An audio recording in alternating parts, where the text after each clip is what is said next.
My mother told me about the baby when she was 70. And then there was a piece in the Mail, and it said 796 children being buried in a sewage tank. Why are these babies in this place? What the hell is the story?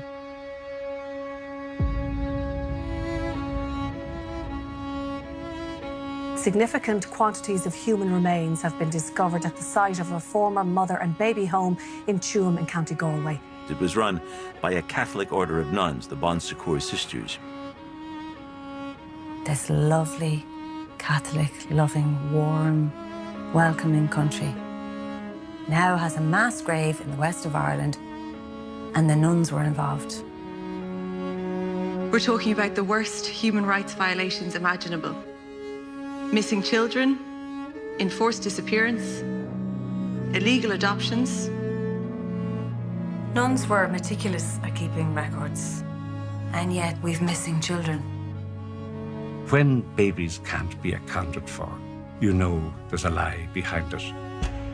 And therefore you can only assume the final situation is likely to be worse than what we already know.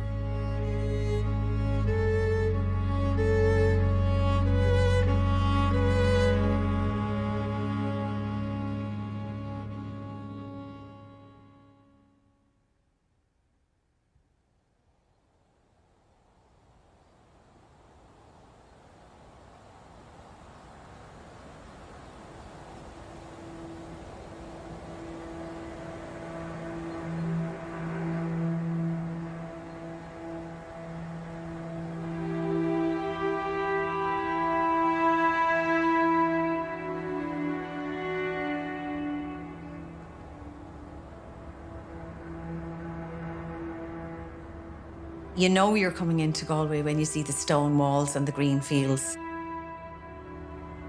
And then further out, about 25 kilometres, is a small little town called Tuam. A mother and baby home was there.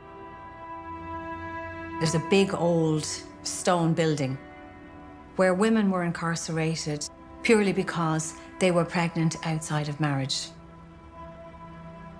These buildings were all across the country, huge, big eyesores, so everybody knew they existed, but nobody really engaged with the people behind those walls. The majority of those women were not allowed to bring their children home. They were illegitimate children. They were born out of marriage. Therefore, they were marked for life.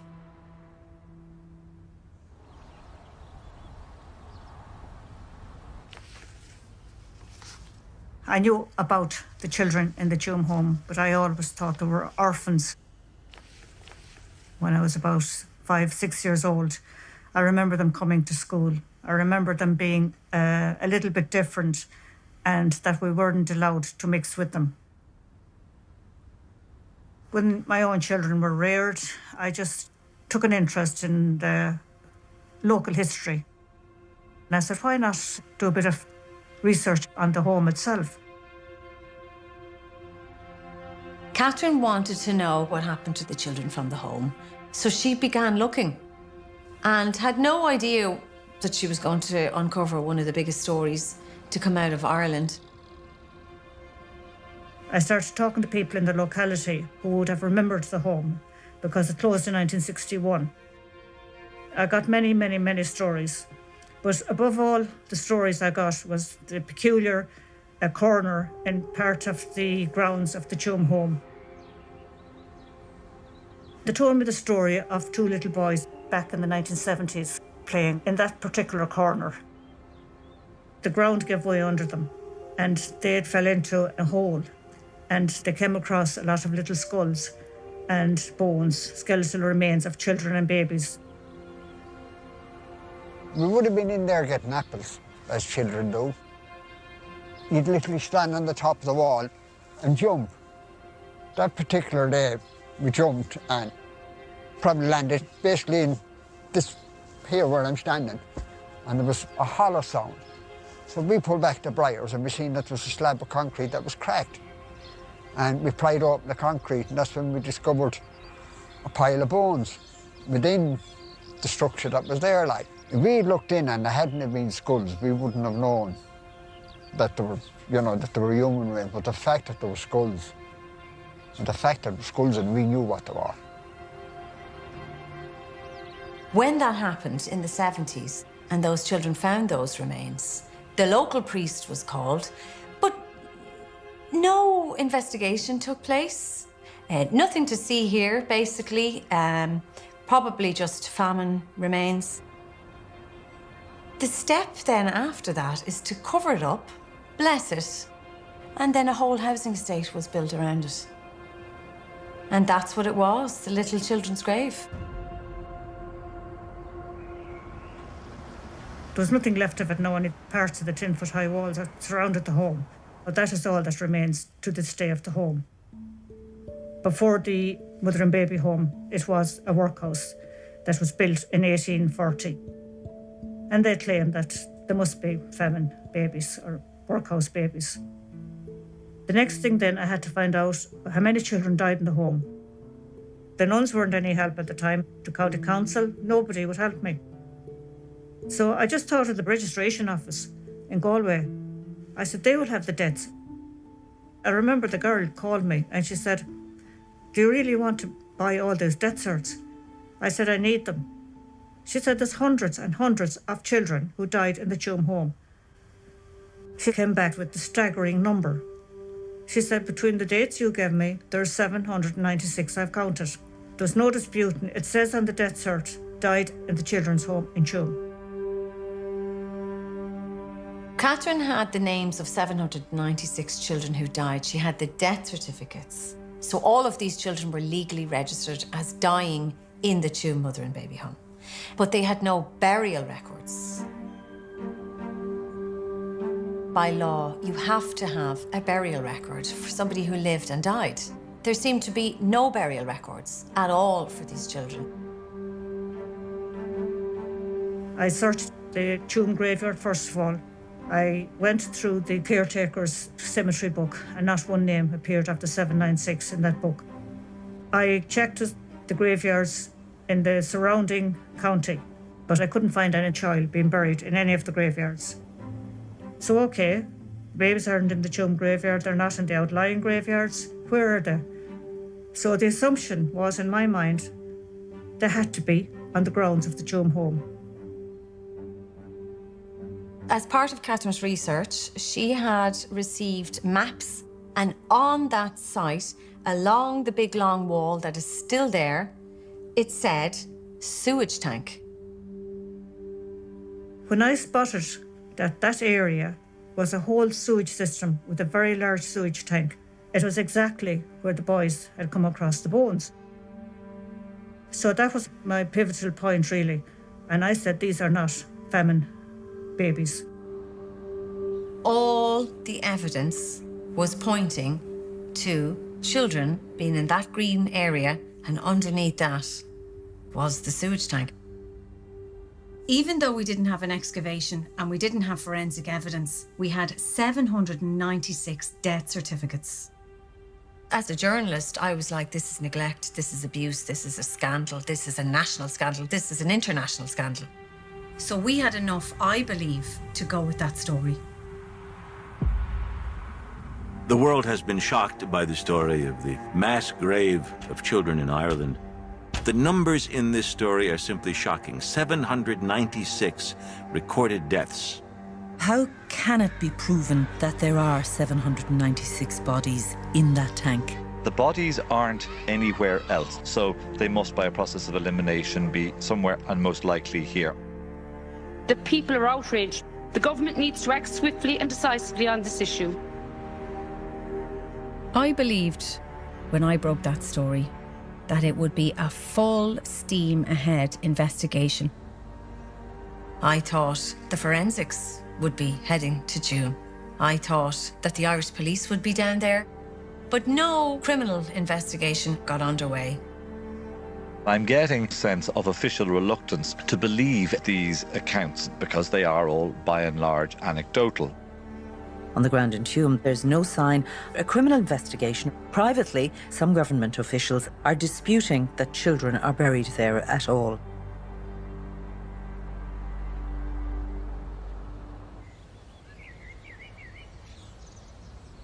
When Alison O'Reilly put that story of Tuam on the front page, Monday morning at 9 o'clock, my phone rang.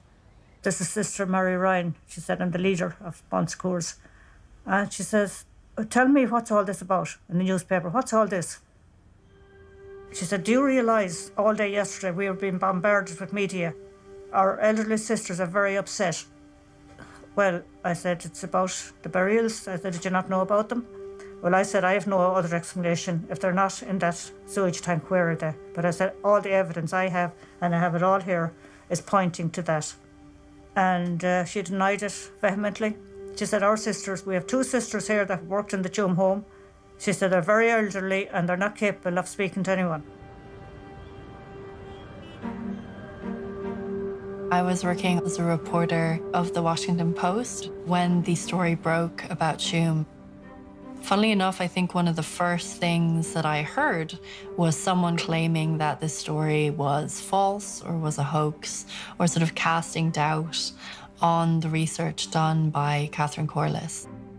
She had gone to the nuns with her research, sort of expecting that they would want to know. And I think there was a real resistance within the church to ask the necessary questions or to try and seek answers.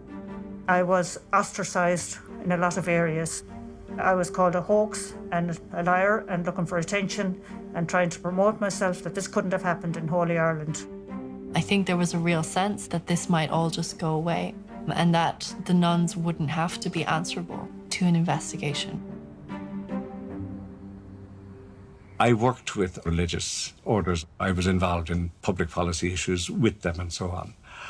I never met an order of nuns that wasn't absolutely superb and meticulous at keeping records. If they got 17 shillings and sixpence for 17 different purposes from the Department of Education, there would be a ledger record somewhere of the 4p here, the 2.5p there, and it would add up exactly to the penny every single time. When facts go missing from an order of nuns, particularly from an order of nuns, it probably means that they're hiding something. I think they know how many and where and how many babies died, how many were buried, where they were buried, and how they were buried. Why they're not telling us, I don't know. And I can only assume it's because there is more to be revealed and more to be hidden.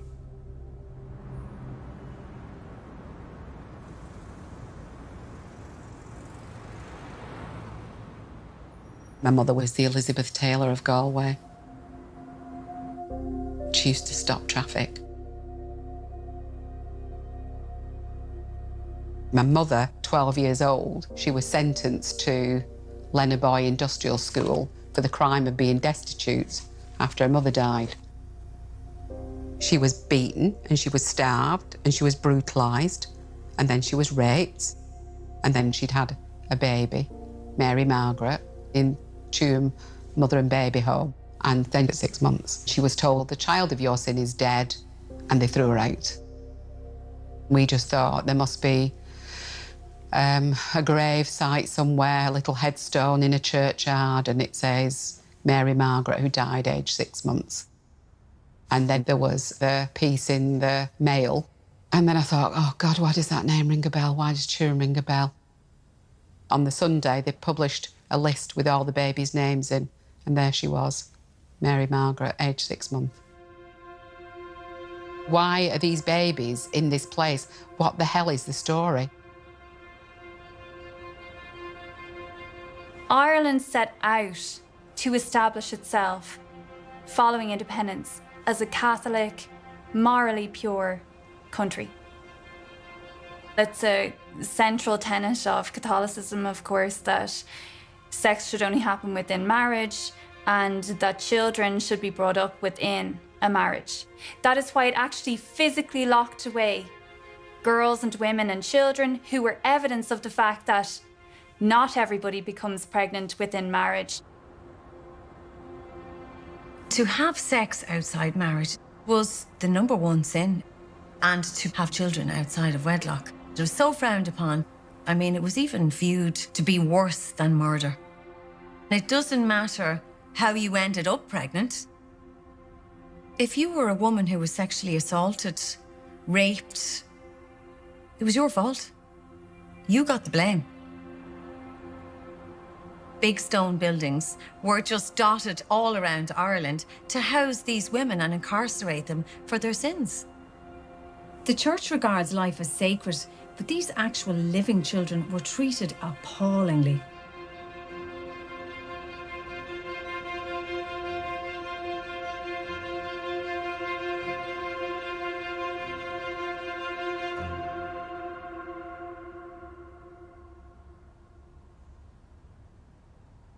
My mother got pregnant out of wedlock, and somebody in the parish found out about it.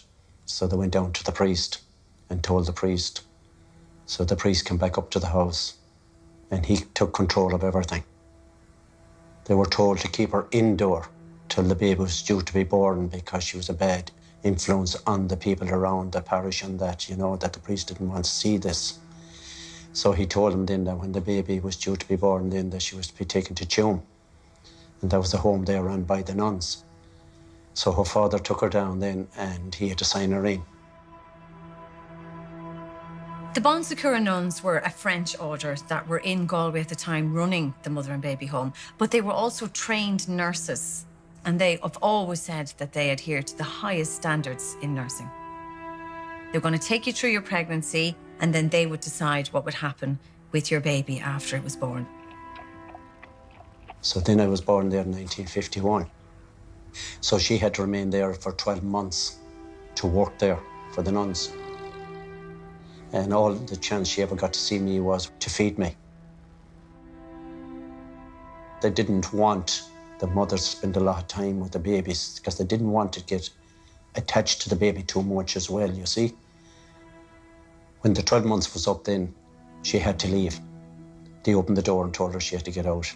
And she said, I want to bring my baby with me. And they said, no, you're finished with your baby now and that's it.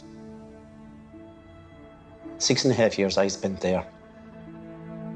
And she came knocking on the door for 5.5 years every week.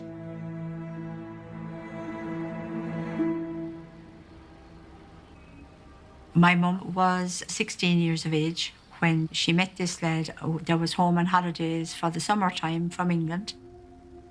She did not know an awful lot about sexuality and all that, and she has openly told me that as well. She got pregnant with me. She couldn't come back to her family, so she was sent to the mother and baby home in Tuam. She had a number 20 written on her arm, and I would have had the same. So I was the child of number 20. We didn't have much time together at all. She would come down to see me, and I'd always put my hands up because I just had the identity straight away with her. But on the last day, when she had to go, she said that it was almost as if I knew. And she said it was one of the worst moments that she ever had in her life, having to walk away at that time. Everybody thought the nuns were beautiful people, lovely people, helping everything. And I suppose when my mother went down there, she thought, oh yeah, the nuns, this will be lovely now, they look after us. And even her mother and father would be thinking the same way, not realising at all what it was like. We were probably the youngest prisoners as well, because we suffered as well as our mother suffered. I was left in the mother and baby home, and I was there until I was 4.5. There was about 300 children there, babies. And imagine the screams and the noise of that place. You're locked up inside your big long dorm room, maybe 30 beds. There's no such thing as playing in the room. You just sit there all day, trying to comfort yourself. The nuns will be watching you. The one I had was there the whole time, and she'd be standing looking at you, and she'd be reading her book.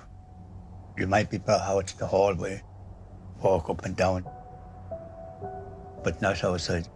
Not outside. You just be locked down the whole time. That's why I was always nervous going outside, because you're confined to a place in Tuam. I used to rock myself to sleep. I couldn't sleep without rocking myself back and over. Lying back and going back like that.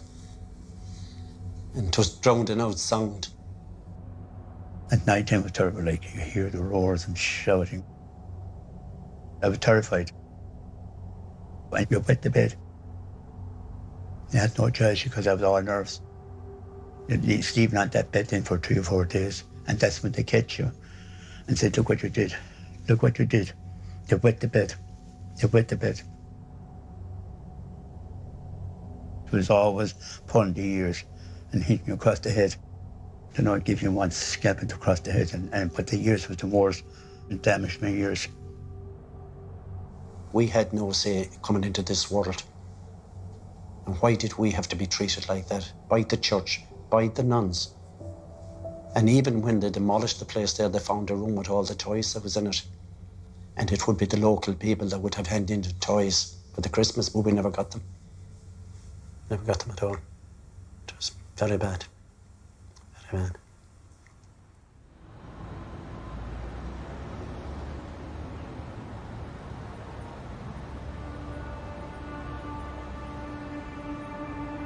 The government has published its terms of reference for a commission of investigation into mother and baby homes. The commission will examine the period between 1922 and 1998 at 14 named institutions and a number of county homes. For me, as a human rights advocate and activist, the surest way to get the Irish government to act has always been to ensure that there's international attention. But that is the same for every government. So it's not unusual that the Irish government responded ultimately to what was becoming an international scandal. Tuam was in the headlines all over the world, and they were absolutely forced into setting up an investigation. They realised then that there were so many other mother and baby homes around Ireland that they had to draw them in as well. There was a whole system here. There were mother and baby homes all over Ireland, but it took this story by a woman in Galway who'd uncovered a massive scandal to open up everything. All of this story exploded because of the Tuam grave. Therefore, it was a natural next step for the Commission to hire in a team of forensic experts to analyse this site. The death certificates are there, but the remains, are the remains there to match those death certificates? Well, are the babies there at all?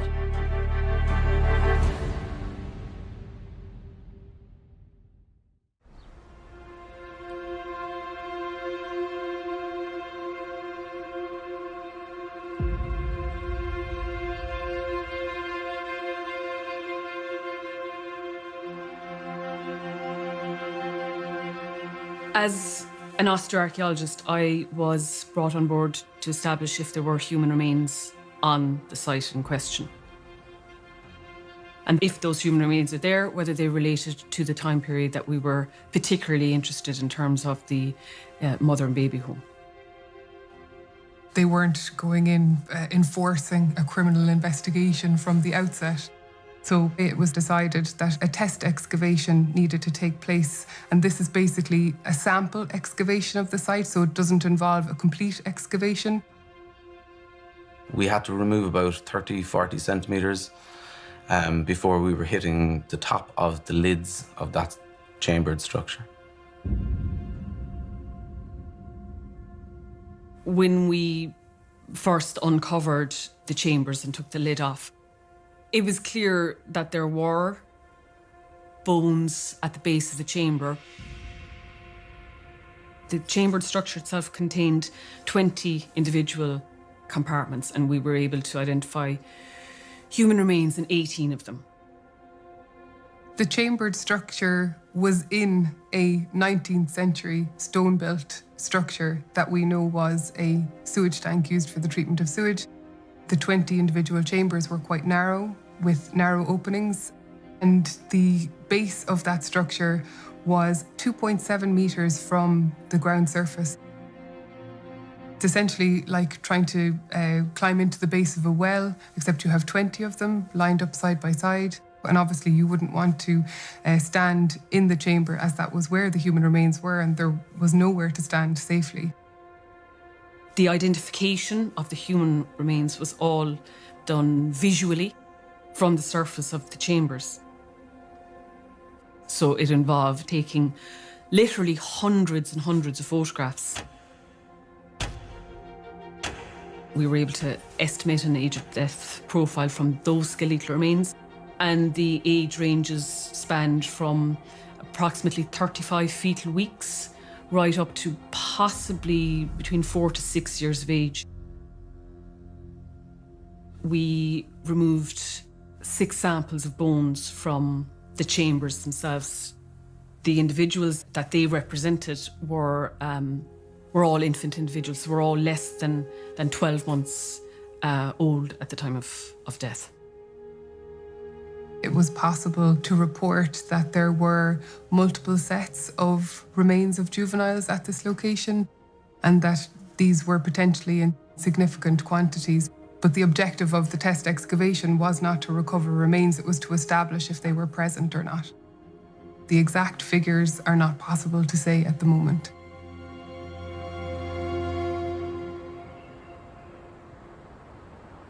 The Commission of Investigation into Mother and Baby Homes has informed me of an important development in relation to excavations it carried out in Tuam, County Galway.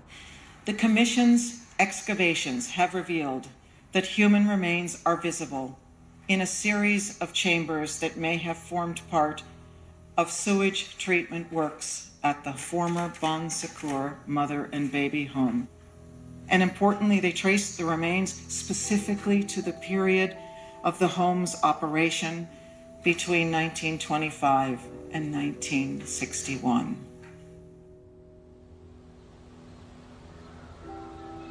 Babies have been thrown in a sewage tank.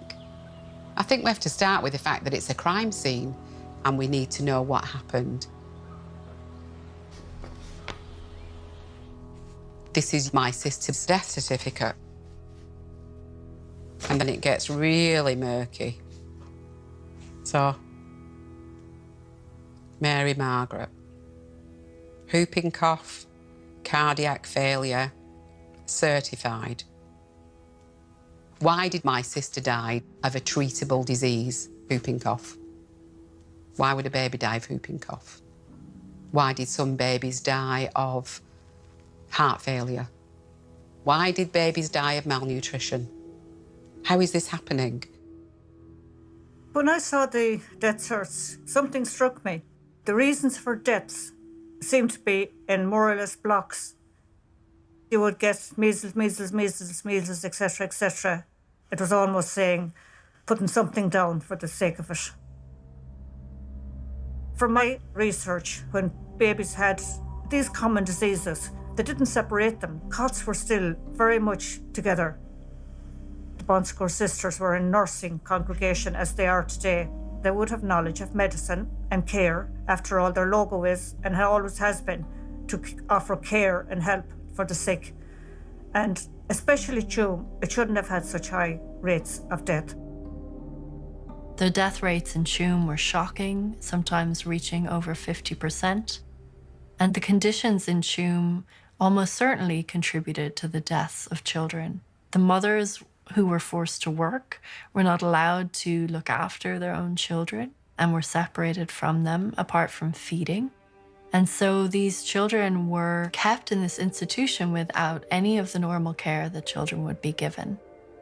The concerns that were raised by inspectors who visited Tuam and described the children as pot-bellied, as emaciated, were clearly not taken seriously, and no action was taken to improve the conditions as the death rates continued to be high, disproportionately high, for children within these institutions.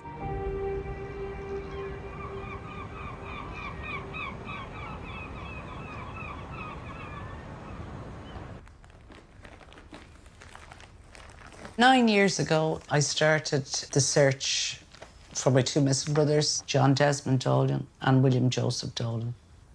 John was a full-term baby and his weight at birth was 8 pounds, 9.5 ounces. Sadly, John Desmond died in the children's home in Tuam, and the records indicate that he died from measles. I received then a copy of an inspection report that was done on the home.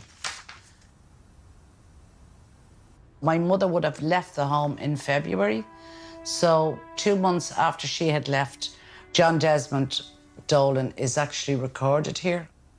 Now, a miserable, emaciated child with a voracious appetite and no control over bodily functions, probably mentally defective. His weight at birth, everything was normal. He was healthy. His mother is gone 2 months. He's emaciated, which means he's starved. A voracious appetite means he's not being fed. He's very, very hungry. So 2 words you don't juxtapose to each other. So there's something radically wrong. This is with John.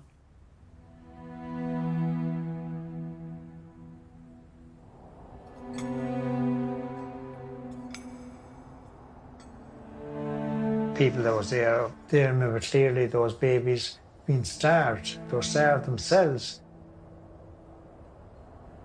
We were going around with pot bellies, and the reason why everyone had pot bellies was they were hungry.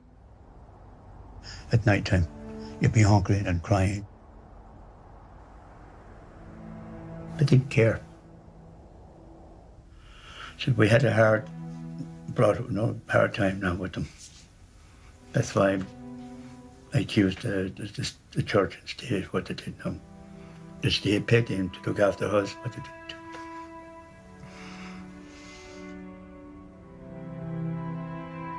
It really struck me how some of the death certs said marasmus.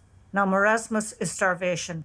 The nuns were paid by the state to look after these children. They got a capitation grant, which meant that they had the money to spend on the children. They kept hens, and they kept chickens, and they kept pigs, and they had an exquisite garden with every kind of vegetable you could think of. They grew everything. So there was no need at all to let so many children die. The mother and baby homes, they were profitable institutions because they were paid a capitation fee per child. And the more they starved the child, the more they ensured that the child lived in rags and was kept in the cold, the more money they made. The Bons Secours is a very rich order. It makes its money from private healthcare now, both here and in the States and other parts of the world. But I don't know any poor order of nuns, to be honest with you. The Bons Secours are not only a religious order that operated in Ireland, but an international network of orders. The Bons Secours order today is involved with operating a massive private healthcare group and private hospitals around the world. The Bons Secours nuns are in the top 20 when it comes to medical providers in the US. If you go to their website, you'll find fancy marketing about their mission to help those in need, but the experience of the mothers and babies in Tuam was very different. They're meant to look after those who can't look after themselves. They were entrusted with these children. There are many questions about the money that was made through these institutions that separated mothers from their children and in which so many children died.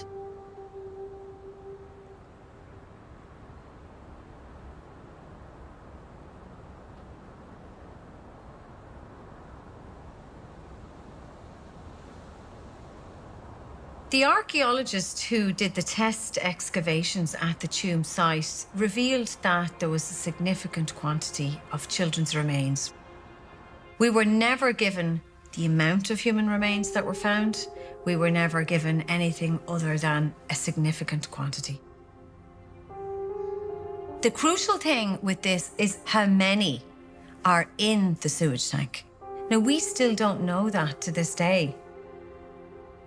It's more than 1, it's more than 10, but is it more than 100? You can't say. A lot of the The discussion around Tuam at the moment is that assumption that there has been a full excavation and that this information should be there. We should know at this point the answers to those questions, but we simply don't because it has not been subjected to a full excavation.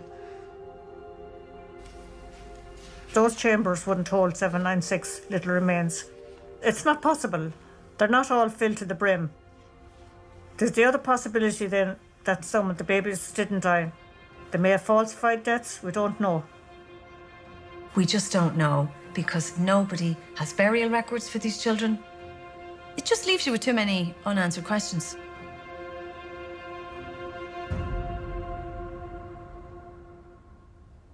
When you look at the records and you find one child like William Dolan, the nuns' ledgers say dead, but there's no death certificate for this child.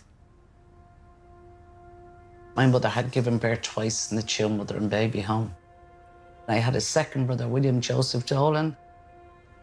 So it states here, sadly, William Joseph Dolan died on the 3rd of February, 1951, aged 9 months. There is no death certificate for William. Now, he's not on the death list for the 796, no paperwork regarding his death, no reason for death, no medical records, nothing. Just, I have to accept this, that he died on the 3rd of February, 1951. I believe that William was adopted illegally.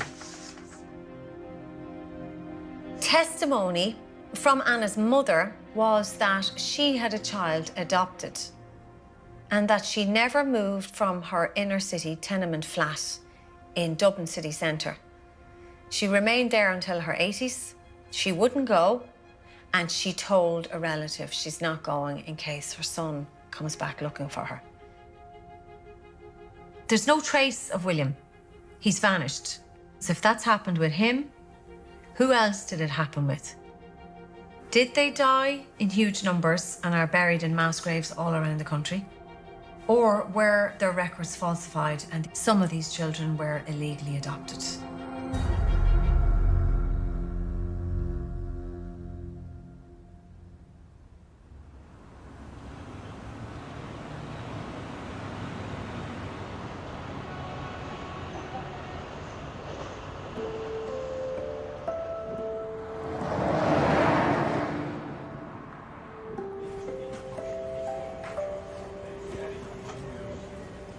I never ever knew I was adopted until the age of about, it must be around 6 or 7, I think I was, and my mum put me up to bed and she turned the light off, and as she was coming out the door, I happened to say to her, "Am I yours or was I adopted?" And she said to me, "You were adopted, but that doesn't make any difference, does it?" And I lied there and I remember clearly the tears rolling from the side of my eyes, because I wanted so much for them to be my parents. 14 years after my adoptive parents died, that's when things began to kick in. I was constantly in tears, even at work. The tears would flow and I was scared of people looking at me and I couldn't stop it. And I thought, well, who am I? Where did I come from?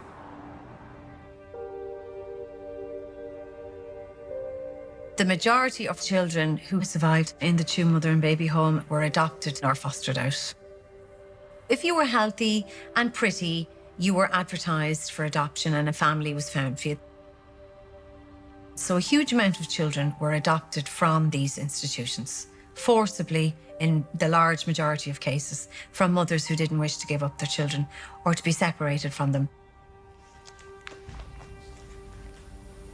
And this is actually my birth mother. Lovely lady, very powerful, very strong.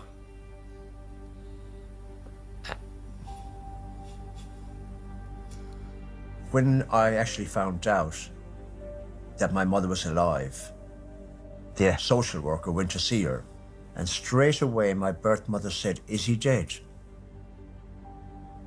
Not at all, she said. "He's married in England and he's got 3 boys and he's looking for you." When I met Chrissy, my birth mother, She burst into tears and she said, "I don't know whether you'll ever believe me." I said, "I'll believe you." I said, "Why what?" "I never, ever put you up for adoption. I never gave permission for an adoption."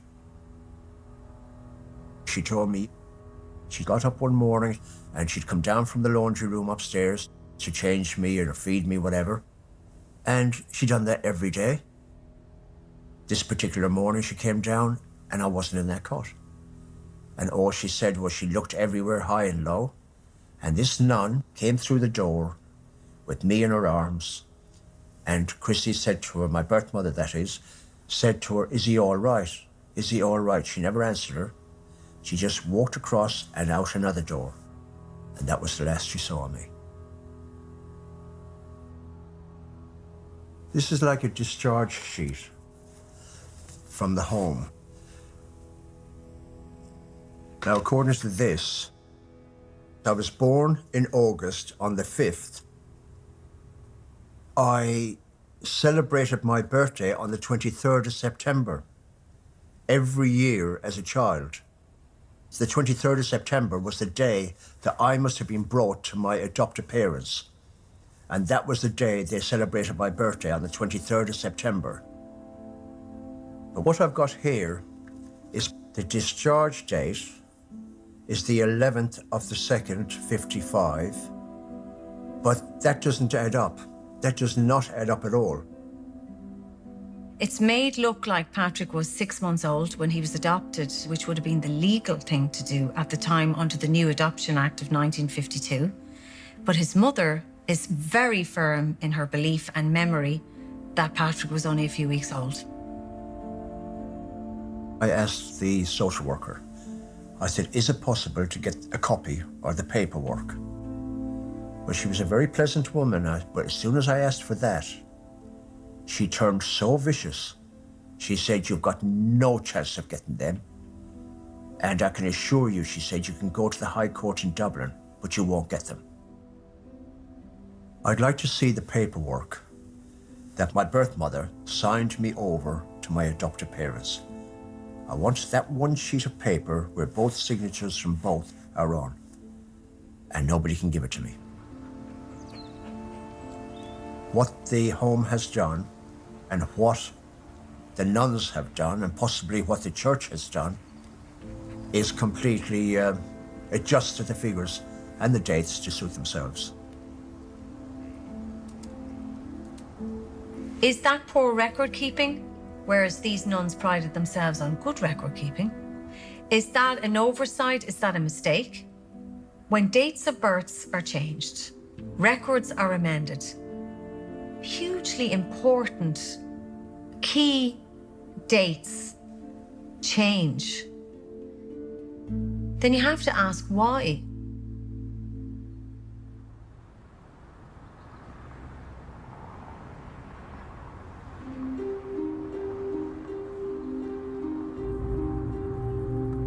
When I came to America in 1959, I was almost 3 years old. My adopted parents were both in World War II. They ended up eloping to North Carolina and got married.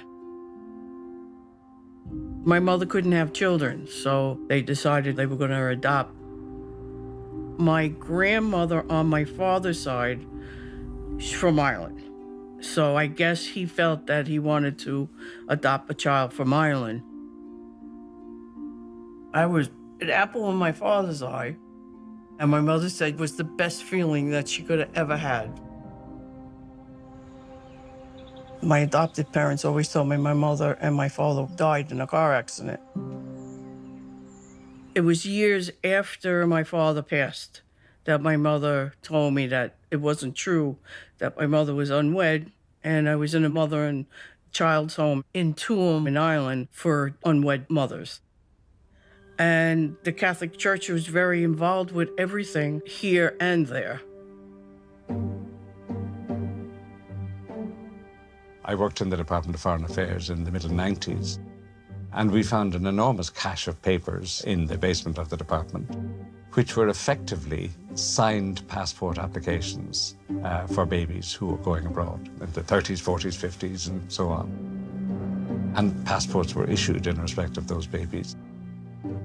The vast majority of them were signed by local priests.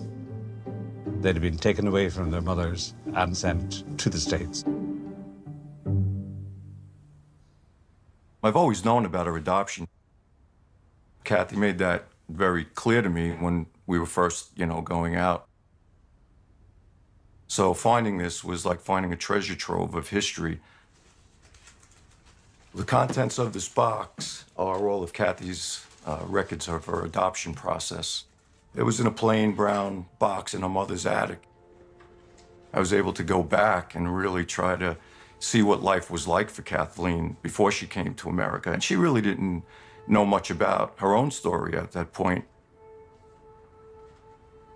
It was very, a cold process, which, I guess just is part of the process. Would you prefer a boy? Would you prefer a girl? What age would you prefer? And I think that was all secondary. They just wanted to bring a child, into their home and care for this child and provide a good life. This is a letter from the children's home from one of the nuns to Kathleen's adoptive parents. And the nun goes on to describe that there's 170 children presently living in the home, all under 7 years of age. Right now, they're in the middle of an epidemic that has a lot of the children in ill condition. But they go on to say that, I have here a girl, a nice one, who will be 1 year old. She has beautiful big blue eyes, and that they're working on getting the legal sign-off from the birth mother. And the birth mother will sign the papers. It's not a question of asking the mother if she wants to surrender or sign over the legal rights of her child. You will surrender and you will sign over your child and the papers. I think that's a pretty strong sentence. Initially, there was no organisation behind this at all. It was just individual soldiers and airmen coming to Ireland and taking babies away with them. After a while, the Archbishop of Dublin, Charles McQuaid, got to hear about this and became very unhappy that there was a risk of Catholic babies falling into the hands of people who weren't Catholics, primarily Protestants.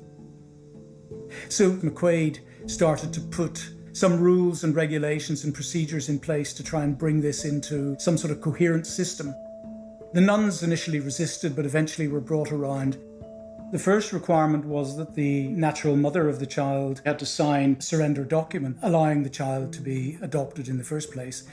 A second document had to be signed, allowing the child to be taken to America and adopted there. So there were essentially two different documents that had to be produced.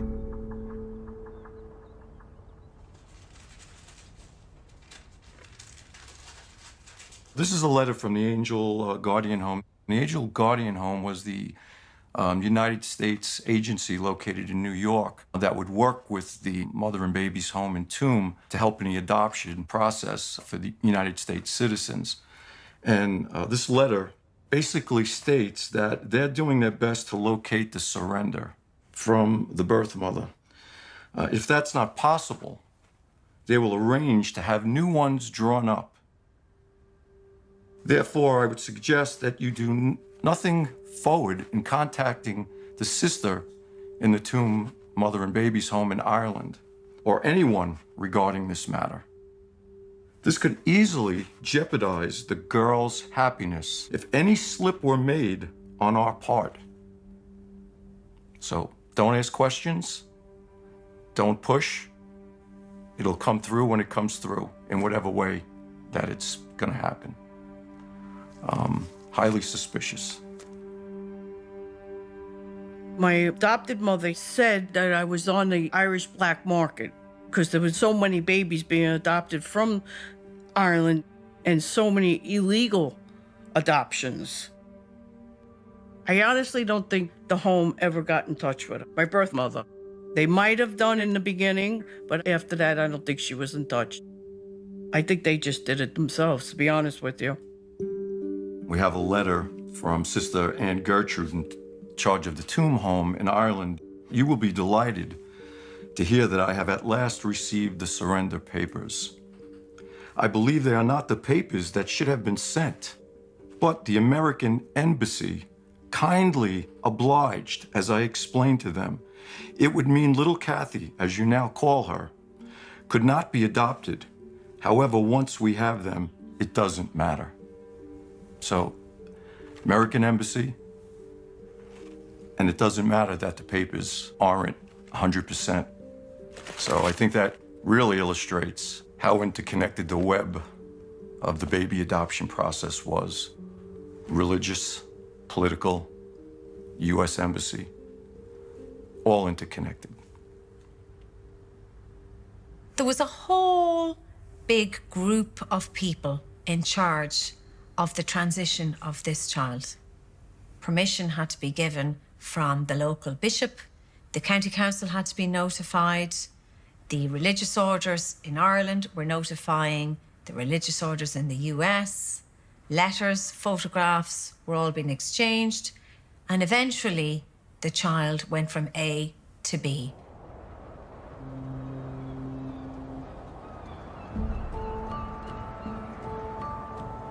Michael's mom and dad, adoptive parents, couldn't have children, and they're very Catholic, involved in the church. We expect that that's how they got to know about the home and that there were babies to be adopted. I flew from Shannon, which is near Galway. I can't even be certain if I was escorted, I was under somebody's care, or the flight stewardesses took care of me. I was in ill-fitting clothing. I don't know if they were hand-me-downs from Tuam home. And I still have a picture of that.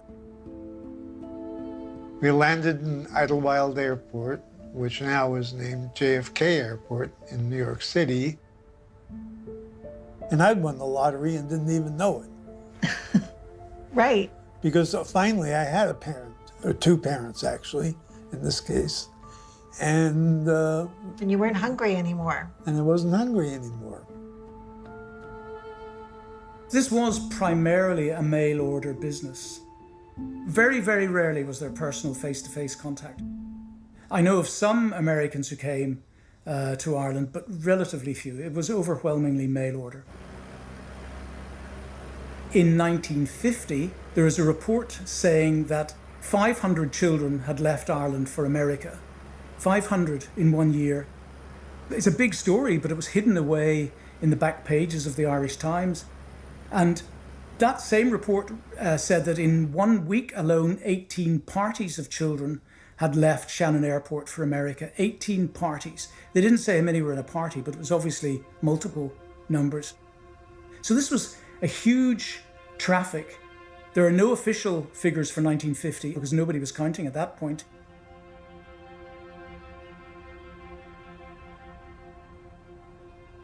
So I was born in 1957 in Tuam Mother and Baby Home.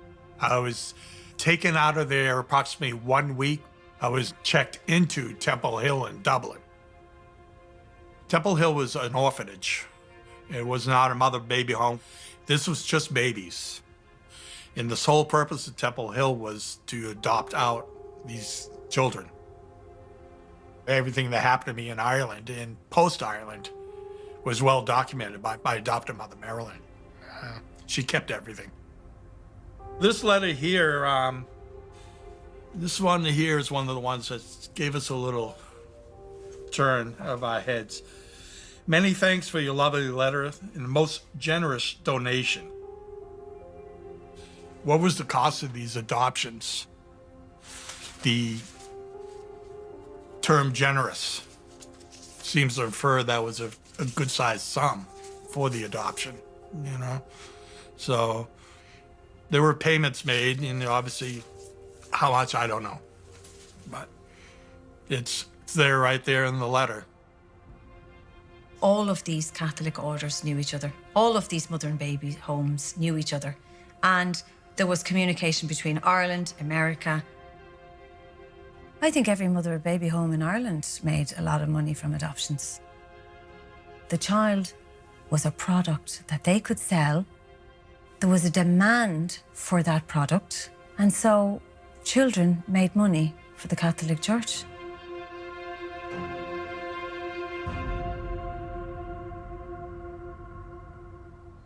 As far as I understand, the nuns didn't operate a price list, but obviously they would expect the American adopters to make very substantial contributions to them. I've seen letters from another of the mother and baby homes where the nuns would send a bill for $50, which is probably the equivalent of around £3,000 today, which is a very substantial amount of money. And this would be completely unitemised. And the case I have in mind, the only thing the nuns had done at that point was send a letter and a photograph to the American adopters. So it's one photograph and one stamp, and you're paying £3,000 for that. I mean, that seems to me to be a form of extortion. My adopted mom always told me that I cost $5,000 for the adoption over the years. That's a lot of money because $5,000 was what my adopted father was making in a year's salary. My adopted mother was very precise about how she spent her money, where it went to, and for her to say something like that, it had to be true. This is a receipt to Kathy's adoptive father, dated September 2nd, 1957. Dear Mr. Betts, I enclose herewith receipt in respect of the £50 received with your letter of the 5th of August last regarding the proposed adoption. This is a letter from the nun saying, thank you very much for your generous enclosure. This one, thank you for the generous donation. Thank you for the generous donation for Christmas presents. Thank you for the generous donation for clothing. There was always exchanges of thank you for the sums of money. To the home, to the council, to the different agencies, even on the New York side. The Irish government, the orphanages, the airlines, the immigration people were all in sync with these adoptions. It was a network that would give a good run to MI5 or the Secret Service. I mean, it was well-funded, well-planned, just a machine.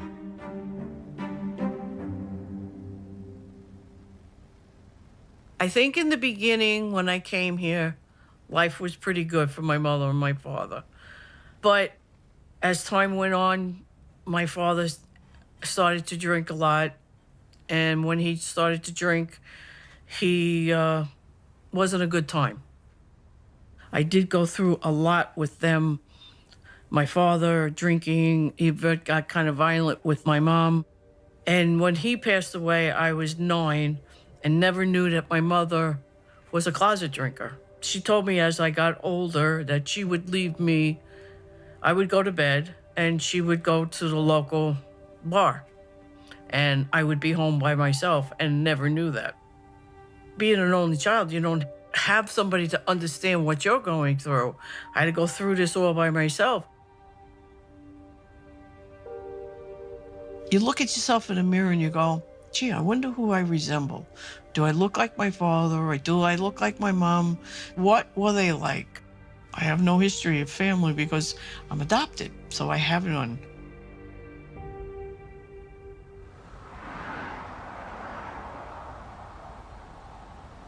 I was trying to find some information about my birth mom.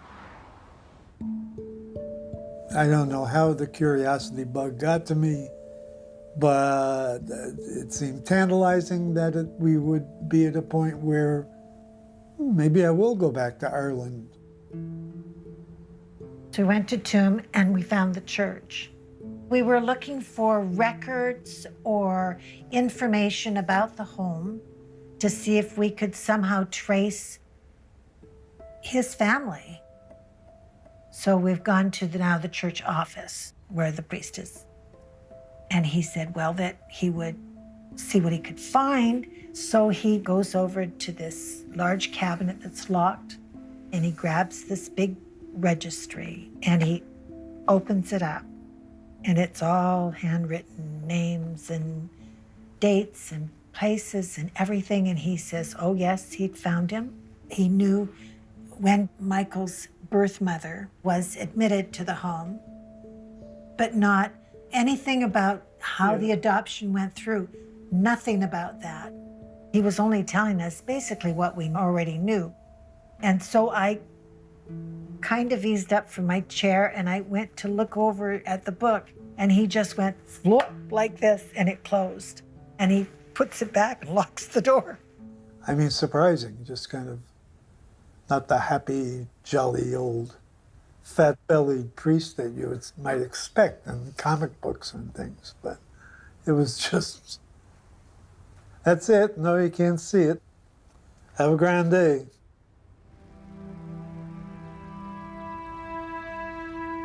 I don't think we understood how bad it was in the home, how the conditions were for the children and for the mothers.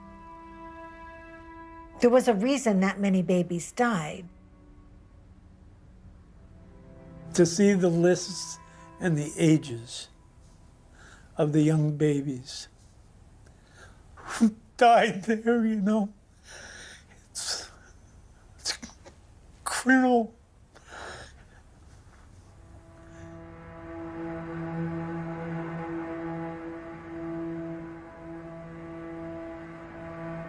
In Ireland, people who are adopted are still denied the right to their birth information and their birth certificate. And survivors face so many barriers to accessing their own records, their own information. The state now holds many of the records of the mother and baby home institutions that have been handed over by the religious orders, but the state is now redacting so much information when survivors request their records. That there seems to be an ongoing culture of silence and secrecy. I have actually been trying for 30 years to get information. And I found many doors closed for a long, long time. They either had one piece of information, no piece of information, or they would say you'd have to go to another area. There was a huge amount of redaction in the files as well. So you were still asking more questions and you still hadn't all the answers. In the last year or two, the social worker met me and they said, we have got a letter that was found in a miscellaneous box in an office with the Galway County Council. And it was there since I was 9 years old. So that means that the letter was sitting in a miscellaneous box in an office for 53 years.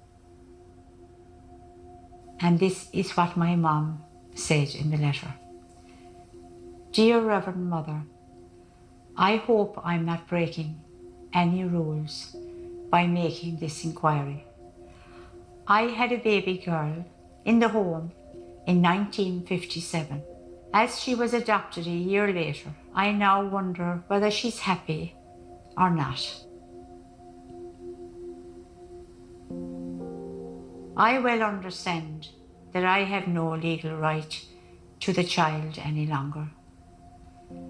But I would be very grateful if you would let me know in what county or country she is in, and is she happy?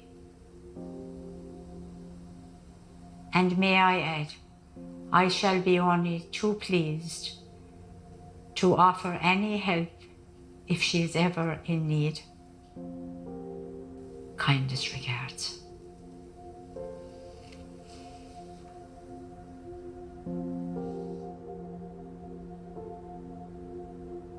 But I never knew she was looking all that length of time. And this letter would have meant so much if I had had that information. She cared. She never forgot me all along. There are files in offices still belong to me everywhere and belong to many, many survivors and adoptees as well. So this is why it's so important that the governing bodies, the religious institutions that are involved, it is so important that all this information is collated properly, once and for all, and given to every person that's looking for their identity.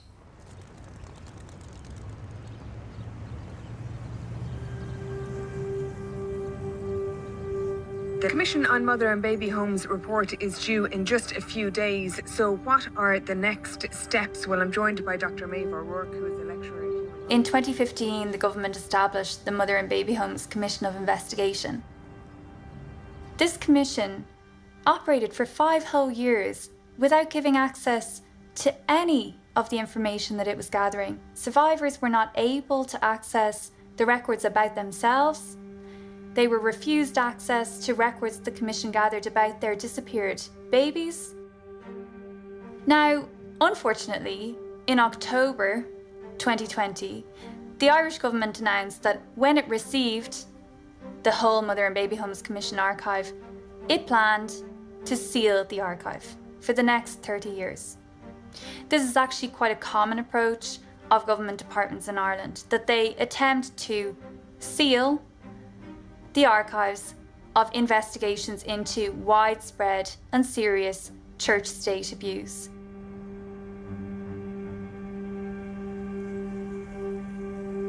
Today, campaigners have called for the government to prevent records compiled by the Commission of Investigation into Mother and Baby Homes being sealed for 30 years. It's hard to believe that in 2020 we're standing here and having gone through decades of breaking free of the stranglehold of the church and this state on things like homosexuality and abortion and divorce, we're now facing another stranglehold of the institutions of church tied up with the state, trying to hide something. I wouldn't say cover up, but what I say is they are literally burying evidence. There's a lot at stake for people here. People who've already been traumatized, their history, their identities. What right has the state to seal those up? We're talking about the worst human rights violations imaginable. Missing children, enforced disappearance, illegal adoptions. 1 in every 100 people in this country was a victim of systematic mass incarceration, a system which involved forced labour, medical experimentation and abuse and torture. And it is not acceptable to compound that human rights denial of locking away any archives for 30 years. What do we want? Stop the seal! Where do we want it? What do we want? Stop the seal! Where do we want it? Open up the records! They owe it to us to tell us the truth. Whatever is in their records needs to be put out on the table, because those records belong to us. We were second-class citizens and we were hidden away. Now we're not. We are no longer secrets now. We're out there now. I would very strongly challenge the government and the religious orders on 2 main words: accountability and responsibility.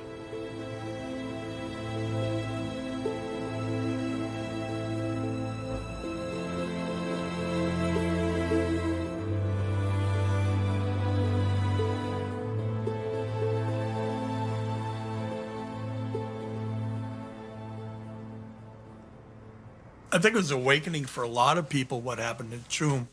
And, you know, to me as, if you will, a victim of it.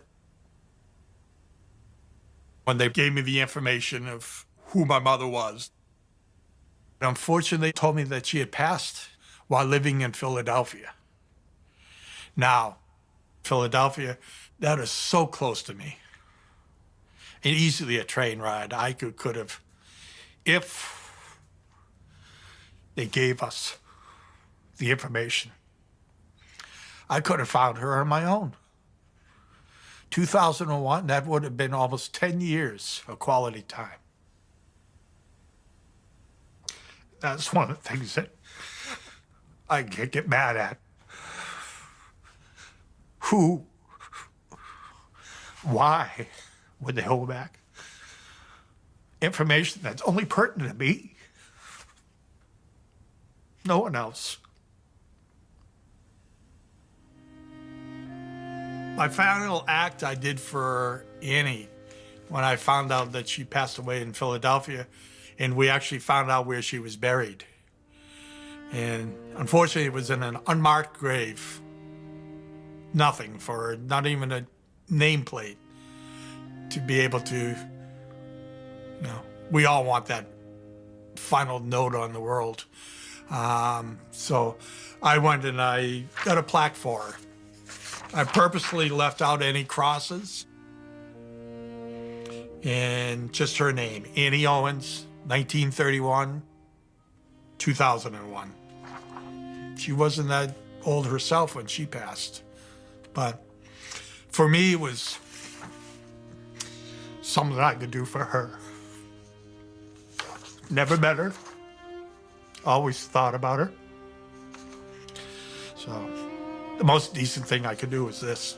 So she has a gravestone now. She has a place I can go visit and leave some flowers and do what we do at graves. So that's my final act for her, except speaking out for her whenever possible. So, Annie Owens.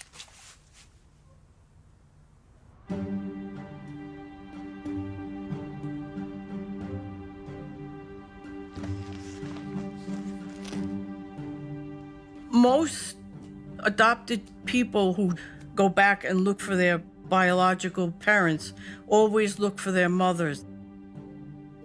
So I did my DNA. When I got my results, a couple days later, I get a message.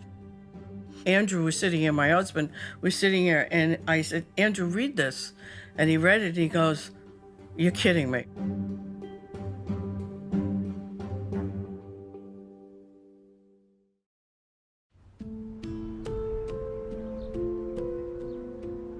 In my wildest dreams, never thought I would meet family. I just did my DNA. When I got my results, a couple days later, I get a message. And it read, I think we're first cousins. I'm Rory McDonald. We went from messaging on Ancestries to texting to calling each other. Then I realized that it was my birth father's family. And then he says to me, I have to tell you something. You have a brother and you have a sister in England.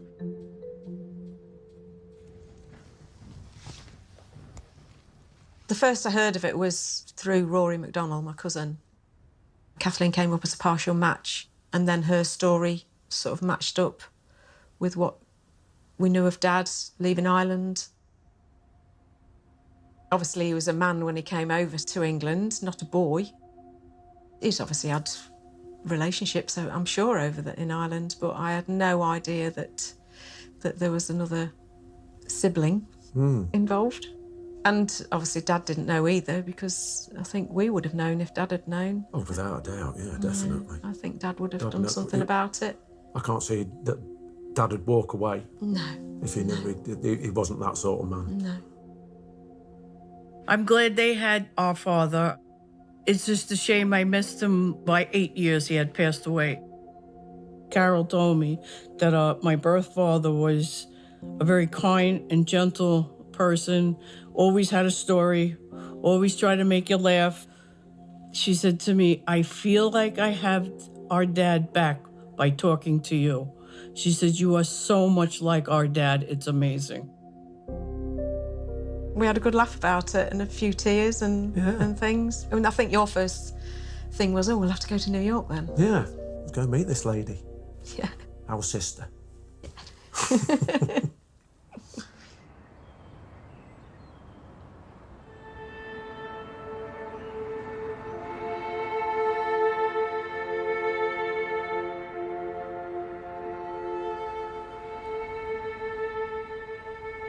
For years and years, if anybody ever asked me if I had a brother or a sister, I felt I had a brother. When I met Chrissy, my birth mother, she told me, yes, I did have a brother. But he died, she said. Well, I said, that's very sad. That really is sad. So I said, where is he? Have you got any certificates? I've got nothing. I said, I'll go and look in the regional hospital in births and deaths, and I'll look. No sign of him, nothing. No record at all, apart from a death certificate. So where is he? They're going to have to excavate and get all them babies out to see if he's one of the many babies in that pit. So that that child, my brother and my mother's son, can be buried with her when the time comes.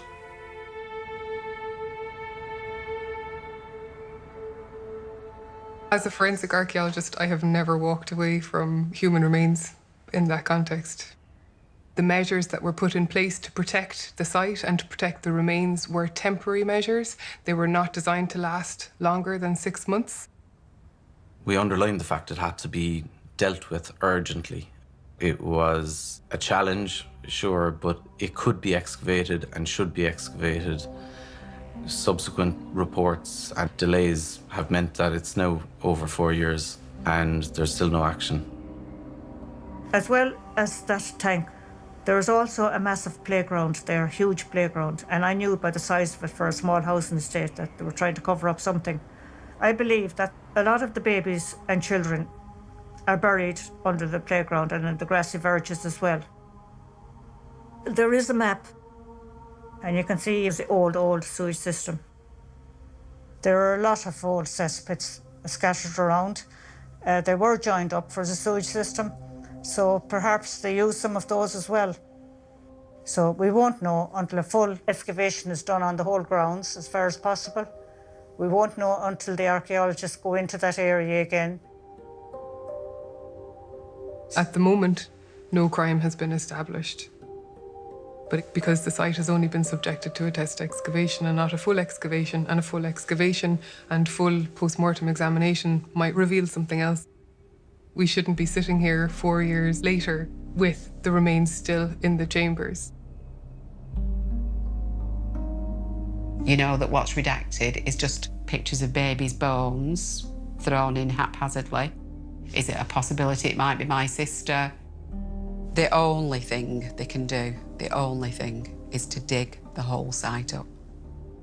The babies have a right to an identity. They need their own identity.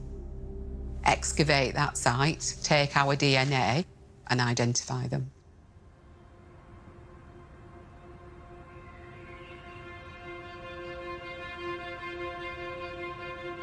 At the moment, there is draft legislation being forwarded through the Irish Parliament that would allow for the excavation of remains here and for the recovery of DNA from those remains. So that's the intention.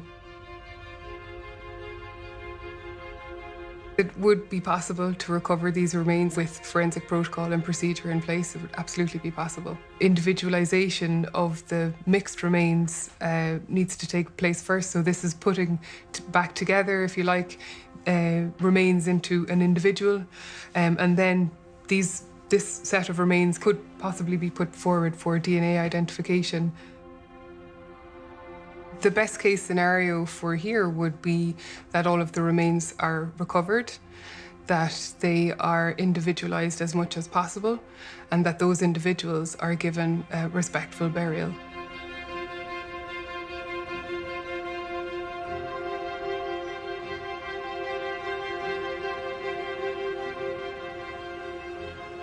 The Bons Secours are a multi-billion, not million, billion organisation. And surely they can give us the 13 million if they ever want to have a clean face again. Let them offer to cover the cost of excavation, exhumation, DNA testing and reinterment.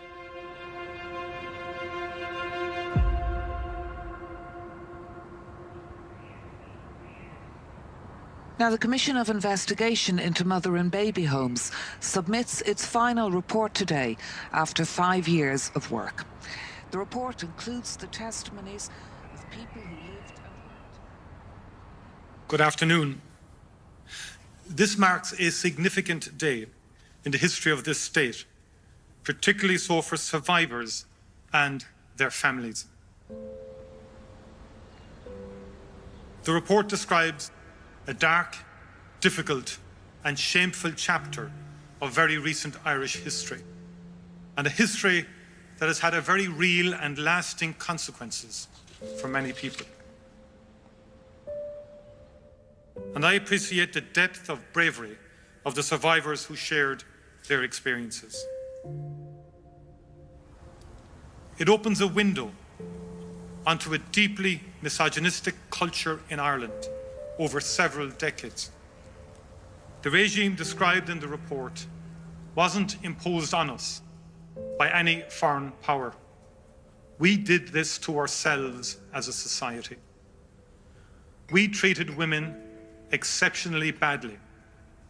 We treated children exceptionally badly. As a society, we embraced judgmentalism, moral certainty, a perverse religious morality and control, which was so damaging. But what was very striking is the absence of basic kindness. One hard truth in all of this is that all of society was complicit in it.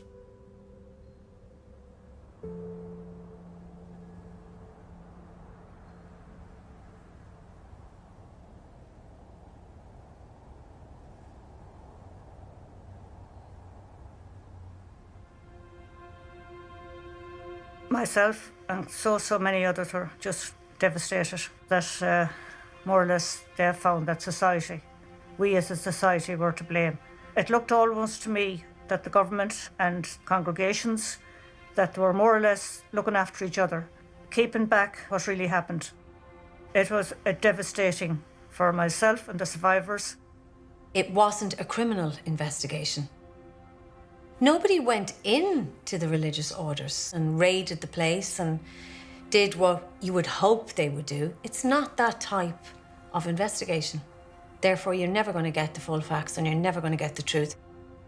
Going in to arrest nuns in this country? No way. Wherever I go, whenever I talk about these issues, people always ask, why has no one sued the nuns? And where were the police? They are absolutely legitimate questions. We have the facts staring us in the face. We have survivors telling us the extreme abuse that they suffered. And on paper and in actual reality, what happened amounts to some of the worst human rights violations that are possible. Ultimately, I think that those who were in authority at the time that these institutions were run are concerned about the cost of legal proceedings.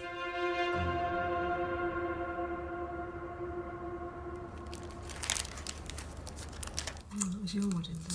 No, that made right. Yeah. Kathleen would have probably had a different life. She has missed out in lots of ways regards family. I think that's very sad for her that she can't actually meet Dad. Well, we're going to see her. We take ourselves and lots of love. And some of the massive family that she's coming into. We'll build a new family. And welcome them all. Yeah.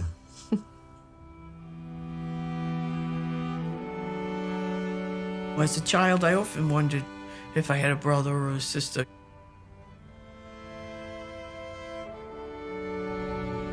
It's exciting. I can't wait to meet them. It's just beyond words, it really is.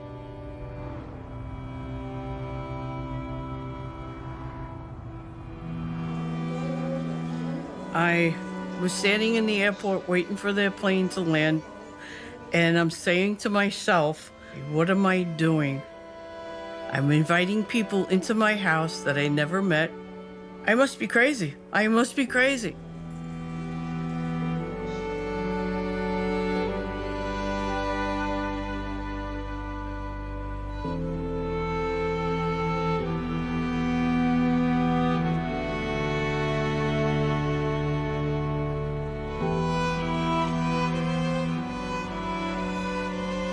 She's just very, very welcome. And we'll make sure that she knows what her dad was like and that he would have loved her. Whoa, you ready? Whoa! I didn't want to hit you. There's no way to describe the feeling I have that's inside me. Never imagined at 63 years old that I would have a family. Hi, you know who I am? To say this is my own family is a big thing.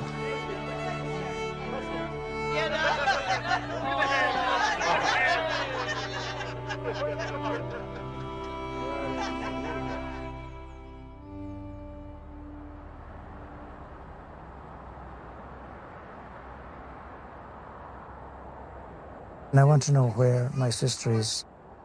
Is she sold off? Or is she down here in the septic tank here? She was born in 1954, healthy baby, and yet she passed away 9 months later. And what she was supposed to have died from was convulsions. For Peter, it's a nightmare. We don't know if she is here. If she is here, we need to get her out. How can you come and visit a sewerage system to grieve or to pay your respects? We had mothers that suffered, and I mean suffered. The mothers went to their graves, want to know where their babies was. Either were they sold to America, were they adopted, fostered out, or are they here in the tank, or where they are. And this is what the government are trying to do, protect themselves, protect the church, and protect the nuns.